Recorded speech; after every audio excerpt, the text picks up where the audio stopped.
Today, I'm going to show you how to reset the Wi-Fi on your Polaroid Cube and get it connected again. First, let me show you exactly which model we're working with here. You can find the model number and name right here, located just above the charging port. Make sure you're following along with the same model to avoid any confusion. Now let's start the reset process.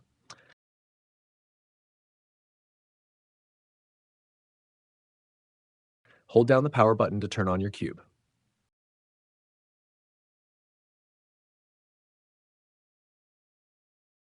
Keep holding until you see the light start flashing.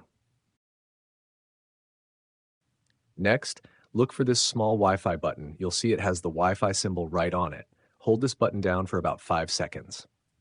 Keep holding until you see the Wi-Fi light glow on the Wi-Fi button itself. This means the reset process is active.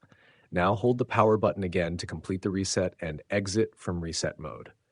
Perfect. Your Wi-Fi password has been reset to the default.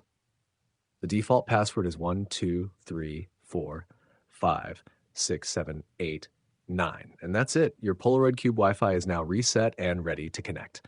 Thanks for watching, and don't forget to subscribe for more tech tips.